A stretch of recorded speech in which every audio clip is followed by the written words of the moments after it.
Hello and welcome to episode 14 of Diary of a Folk Witch. My name is Xana and I am a practising animistic folk witch living here in Lancashire. Here I will share with you a blend of essays and diary entries that allow you to peer into the very real world of modern practising traditional style folk witch and wise woman. I don't niche down here, you see it all. Because I'm not just a witch when I'm performing workings, it's in every area of my life and you get to share that with me. Diaries are supposed to be places where we document our deepest secrets, but I believe some secrets are worth sharing, so let me share my life with you.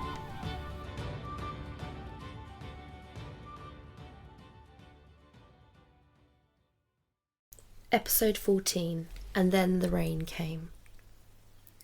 Date, May 22nd, 2025. Moon phase, waning crescent. Location, home, Lancashire. Time, 10:32 p.m. Weather, light rain and about 18 degrees. It's been a while since I was last able to record a podcast. Some of you may be aware that there's been a lot going on in my life. In short, for those of you who don't know, my husband was recently diagnosed with Parkinson's disease at the start of the year. Parkinson's is a degenerative neurological condition, and its confirmation came as a shock to both of us. I don't mind saying that with the news I entered into something akin to shock and an almost grief-like phase. Of course, it's not all about me, my husband is the one who's ill. That being said though, anyone who loves another person dearly also experiences a vast amount of complex emotions when someone they love as much as life itself is hurting, injured, in danger or unwell. And you know what? All of those feelings are valid. For me, the news of my husband's diagnosis brought fear of the unknown, worry, concern, and even brought to the surface feelings of grief around my own maternal grandfather who passed away when I was 17. Feelings I thought that I had long since processed, but were seemingly still lurking in the deep lake of my spirit.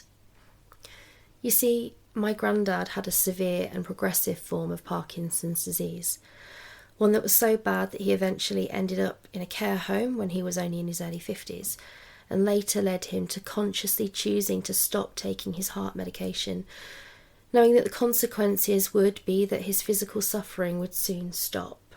My maternal grandfather and I were very close. We both shared a love of acting, poetry, music and the arts. We both shared the very strong qualities that come from being a Kelly, that of loving fiercely, being protective of those we love, somewhat extrovert, as well as our somewhat tempestuous nature that doesn't always serve well. Though sometimes it's helpful when you're never afraid of looking adversary right in the eye or fighting back when you have to. So, it has its ups and its downs. Family qualities are funny like that. We made a good team in many ways, what with him being a Pisces and me being a Scorpio. I would sit by his bedside in the nursing home, of which he was the youngest resident, and read him poetry, Shakespeare, and sing old Frank Sinatra songs or numbers from various Andrew Lloyd Webber musicals. It was me who first found out about my granddad's sudden passing. The nursing home had had no choice but to call me, and apologised because even though they knew I was only 17 at the time, they'd been unable to reach my mother or nan, so therefore had no choice but to try my mobile phone. This was my third encounter with death, and I was only 17. My first experience, though, of breaking the news to other family members. In some ways, this was an initiation of a role and relationship I now have with death. Part of that does include gently breaking the news of someone's death to a loved one or supporting them. I do not know, nor will I ever claim to know the will of the gods, but as well as being a creator, I also seem to regularly find myself standing in the liminal spaces of both birth and death, either as a doula or in the past as a chaplain, or when death calls and asks for my assistance in supporting those left behind. This is partly why that when I trained as both a birth doula and I also did some priestess training, I chose learnings where I could support others during times of loss. In the priestess training I learnt how to be a death companion and funeral celebrant, And as a doula, I put myself through additional training of infant loss and support awareness so that I can support mothers and families in general when they had experienced infant loss. Despite my grandfather being on my mind of late, I'm both grateful and relieved that thankfully though my husband does not seem to have a progressive form of Parkinson's disease and is responding well to treatment. And as always, this time of stress and uncertainty has only brought us closer together and made us stronger. But the news of his diagnosis jarred something in me. For months I found that I could not write as much as I would have liked. I barely made the deadlines for my Pagan Dawn magazine articles. I struggled to create too. My crochet and spinning fell to the wayside, as did my pen and ink illustrations. Nor could I study for my herbalism training or take on any doula or celebrancy clients. Everything inside me jammed up like a mill with something caught in a mechanism, forcing the whole operation to come to a grinding halt. The only two things I could do was focus on my family and gardening. If I couldn't write, study or create, I could at least move with the great wheel of the year and throw myself into the garden, quite literally sometimes. And that's exactly what I did. From February until today, I weeded, sowed seeds, cleaned and cleared new spaces to grow food and medicine. The garden became my solace, my therapist, my soul medicine, and source of expression and cathartic release. And with the spring being as hot and dry as it's been, as a family we had plenty of time in the garden. Gradually the sun grew warmer as the wheel turned towards the spring equinox, and was almost like being in midsummer or Beltane. The sun offered up its own medicine, the rays soaking into my skin and lightening the roots of my black hair with streaks of golden brown. My pale Celtic skin began to waken and blush with subtle pink across my face, arms and chest. I no longer looked like a pale and ghastly banshee or the ghost I was in February. Mother Earth was nursing me back to rights, while I, in turn, tended to her with wild sowing native wildflowers discreetly around the borough, litter picking and planting things that I knew would help to increase local biodiversity. In this period of retreat and adjustment, I have successfully sown various edible flowers, medicinal herbs such as white horehound, elecampane, heartsease, more chamomile because, trust me, you can never have too much chamomile, gumweed, calendula, vervain, arnica, catnip, skullcap, echinacea, and so many more. In fact, I've sown so much that I've got this great abundance that I can share with other witches and gardeners and permaculture enthusiasts, and even pass some on to my friend who's studying for her herbalism degree. It's been such a wonderful feeling to have this herbal abundance in the garden. I've even sown seeds for folk magic, such as hollyhocks, foxglove and wormwood. For food, I've sown all of my usuals, beans, corn, squash, onions, potatoes and so on. But due to the sunshine and warmth, for the first year ever, I've actually managed to successfully grow tomatoes, courgette, about 3 different varieties of chilli, and asparagus peas here in the northwest, without any help of a greenhouse or polytunnel. In a few more weeks, our garden will be more like a magical food and medicinal forest than a garden, and honestly, I can't wait. As well as growing plants, I have had the blessing of watching the children grow. My 7-year-old daughter, who has a genetic condition called Charge syndrome, took her very first steps recently and has had her physiotherapist come to do play and physio work here at home and in the garden. My eldest daughter and I have been working together to build a sensory corner in the garden for my 7-year-old. In it are some of the many currants, blackberries which are now in flower, strawberries, violas and an accessible swing, and lots of colourful hanging wind chimes, spinning wheels and decorative flowers. My 7-year-old daughter now spends much of her garden time lying on her boat swing, which is long enough for her to lie down on, and happily cooing at all the bright colours and happy sensations. It really is a pleasure to watch her joy. The other children have used their time outside to learn how to plant with me, make fairy houses, and in my youngest daughter's case, make potions in the mud kitchen. My personal favourite was her lemon balm, glitter, mint and rose petal potion to apparently banish boggarts and goblins, because, as she put it, there are too many boggarts and goblins in Lancashire, mummy. You need all the witches you can so that we can make the naughty spirits behave. She then innocently asked me if boggarts could be put on timeout like children used to be in the nursery that she went to. I think she's asked me this before, but this really did make me laugh. The idea that one could put a supernatural creature from the depths of folklore on some sort of naughty step for causing havoc was just so playful, innocent and amusing to me. This time in the garden helped me and my spirituality, because although I could not write, I could at least be here and be present, just in the garden, weaving green witchcraft in with my folk magic. It has been blisteringly hot, to be honest, and dry. For 3 months we had no rain. Even the nearby moors suffered from a wildfire. Thankfully it was put out. Unfortunately though, careless people who don't realise how dangerous barbecues and cigarettes are up on the moors, especially when it's been so dry, can contribute towards causing a fire so easily. Even a left empty cider bottle has caused summer fires before. Its glass focusing the sun's rays onto the parched peat ground until it smoulders up into a flame and comes to life. With the heat, I often took refuge in the shade of my rose, which is so large and abundant this year that it is simply dripping in large blush pink roses. I have been allowing the rose to grow unruly for about 2 years now, in order to harvest some of its thicker branches for wands, staffs and possibly even besom handles. But the rose will need a hard prune this year. It always helps her to grow back more abundantly the next year. Life is like that. Sometimes we need a hard prune for ourselves in order to cut away all that no longer serves us, so that way we can grow more and show our true radiance.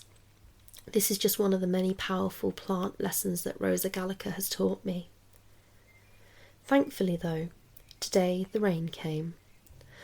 After 3 months of heat, those initial blessed drops of rain fell, catching my face and shoulders like cold liquid crystals, before it kissed the dry earth, quenching it of its deep thirst. Though I knew before the first droplet fell upon my cheek that the rain would soon be coming. The bees told me, and then the birds. As a folk witch, I learnt early in my spiritual path to watch and understand the ways of the earth, sea and weatherways. About 30 minutes before the rain started, I noticed the bees begin to take off and head home to their hives, wherever they are. Now usually the bees that frequent our garden to collect from the many abundant rubus flowers and roses will be busy long into the evening, sometimes as late as about 9:30 p.m. It's common to find a few straggling bees busy working on the raspberry and blackberry flowers in the late evening. But here we were at just gone 5:30, and the bees began to go home. "It's going to rain soon," I said aloud, more to myself than anyone else. My eldest daughter looked doubtful, and looking up to the sky said, "Don't be silly, it's sunny and there's no clouds." "Okay," I replied, "then why are the bees heading back to the hive, and why does the air feel heavy?" My eldest daughter didn't reply. Instead, she shrugged her shoulders and ran back to the trampoline to play. About 10 minutes after this, the birds began flying back to their nests in the various poplar, cherry and fern trees. This time, 2 of my daughters noticed and looked up, and my youngest daughter, protesting loudly, said, "But it's not bedtime yet." She's so used to hearing the birds singing for their bedtime at around 8 p.m. that she knew something was off and was contesting the very idea that there might be an early bedtime. I told you it's going to rain soon. Come on, let's pack the toys away. Not one of my sons or daughters believed me when I said that it would rain soon. I think they suspected this to be some kind of parental ploy, a trick to get them to bed earlier. But lo and behold, just as the last toys were being put away into the shed, the first raindrops fell. "How do you do that?" my eldest daughter asked scornfully, referring to me foretelling the rain. "It's because Mummy's a witch," my son gleefully cheered. I laughed and explained that anyone can learn weather ways. It's not all psychic or witchery. You just have to understand nature. But yes, sometimes witches are more inclined to learn those skills, and what with being so drawn to nature and spirit, it's only natural. Sad to be leaving the garden early, the children trudged indoors and had tea with their dad. I, on the other hand, went and stood in the rain, my face tilted up the sky and my arms raised, physically and energetically soaking up the healing and cleansing power of the rain. The younger me would have danced in the rain. The me now at nearly 40 was all too aware of seizing up with aches and pains if I was to try dancing in the rain. I came in and opened all of the doors and windows in the house, as is my custom when there's a storm or the first rains after a drought, an old folk witch method of cleansing the home by letting out old energies and allowing the wind and rain to blow through with a cleansing. Better if there's thunder and lightning though, as both can charge the home with a phenomenal amount of energy, which is thought to be ideal for those recovering from illness, tired, burnt out, or just need a boost to some form of academic or creative project. Once the windows were opened, I got a dining chair and opened the front door. In the doorway, I placed the chair so that its two front legs were over the threshold and on the porch, but the two back legs of the chair were in the hallway.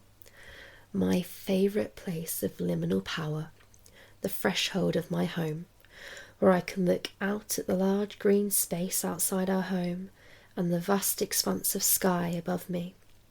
I sat there for about half an hour, observing the clouds and noting messages and omens that they and some birds and a single bat seemed to indicate.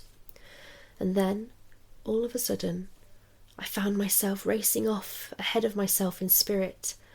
I was fully aware in my physical body, but also aware that a part of my psyche had crossed the hedge. Well, not crossed, more leapt like a mad March hare. And with that leap I found myself suddenly in the nearby cemetery, only 3 streets away, and from there crossing under the railway bridge next to the cemetery and into the ancient woods. There my spirit self raced the old woodland trackways and leapt over the brooks until I found the old tree stump where I sometimes go to connect or to speak with certain local spirits of the land. I was almost at the tree stump when I suddenly felt 2 warm hands on my shoulders, and with that, I was fully back in my body and everyday reality. Despite the abrupt ending to my journeying, I didn't mind. I smiled as the warm hands spread around my shoulders and my husband's face leant down to kiss my hair and cuddle me. "Are you enjoying the rain?" he asked. "I am," I smiled, "but even more now you're here." My husband is not often a hugger, which I don't mind because neither am I. Hug-wise, it's usually only the children I scoop up in my arms and hug. My husband and I tend to express our love and affection in other, equally meaningful ways. But in that moment, his hug lingered, and I didn't mind. Together we watched the rain for a short while and just hugged. In this moment, this connection with the man I love so deeply, I felt something move inside me like a clunk of something unjamming or a mechanism being freed and the sensation of like the starting up of an engine. Feeling my husband hold me, watching the rain fall, and smelling the wonderful fresh and earthy scent that soil and grass offer up when it rains made me realise that since February it had almost been like holding my breath for many months. Holding my breath in anticipation, fear, worry. the same sort of inhale you take when you brace yourself for that dreaded prick of the needle when you have a blood test, or when you watch your child ride a bike for the first time and you're scared stiff that they're going to fall off. But then you exhale and you realise that actually it's okay. Despite the situation, all is well. And you breathe a sigh of relief. My gods, I thought to myself, have I been mentally and energetically holding my breath for 4 months? No wonder I couldn't write, focus or create. But now, as the rain fell and as my husband held me, came my long-awaited exhale, and it was powerful. I felt an energetic release from both my heart space and my solar plexus, but I didn't feel emotional or cry, which is sometimes what happens to others when they experience a sudden energetic release. Instead, I felt like I had taken the first breath of life after being stuck underwater for too long. I had come to the surface and gulped the life-saving air that would stop me drowning, and it was liberating. I now feel peace again. Well, as peaceful as you can when you've got a husband, 5 children, 4 cats, 4 chickens, 2 ducks, and endless tasks to do. But yes, I do now feel a sense of peace. A peace that comes with the acknowledgement, acceptance and hope. The acknowledgement that life throws these curveballs from time to time, some more difficult than others. Accepting the changes and challenges that come our way, and with that learning to adjust. And of course hope. Hope in healing, hope in love, hope in medicine, prayer, patience and time. I have always loved the rain. It is so much to teach us, and one of its most powerful lessons is not to hold the things that stress or scare us, but to release them and let them wash away so that other things can take their place. I hope now that you can understand why perhaps I've taken this unexpected hiatus from creating, but now I've had this feeling, this that clunk inside me that something has moved. I feel like I can create again. I'm going to be honest and say that I cannot promise that I'm going to be able to release a podcast every week because of things that are going on in my life, and obviously me and my husband are still adjusting, and we are also, fingers crossed, on the verge of a really good project that I'm hoping is going to come our way. We're just waiting to cross some T's and dot some I's, so that might take up some time as well. But what I will say is that I do promise to create content, create podcasts, blogs, posts on Instagram, whatever, as often as I can do. And I also want to say thank you. I want to thank all of the people that have reached out to me. I have had some really lovely Facebook messages, Instagram messages, and even emails from people that I've never met, but they listen to this podcast in places like I've had an email from someone in Canada. I've had an email from someone in, I think it was Australia. Was it? Yeah, I think it was Australia. And I've also had other people, more locally to these Celtic Isles checking in, and that's amazing. Not only that people actually take the time to listen to this work, my creative expression of my spirituality, but also that they realise that I wasn't there. It's not happy that they missed me as such. It's nice to know that someone spotted that I wasn't there and actually checked in. The fact that people took the time to check in is just, that's a really wonderful blessing to have, and I want to thank those that did do that. Thank you so much. And for those of you that didn't check in but you're still following my work and you've been patient with my journey, thank you so much as well for being patient and for waiting. And like I said, I promise to create content as and when I've got the time. From the time, mists and distance between us, blessings from me to you.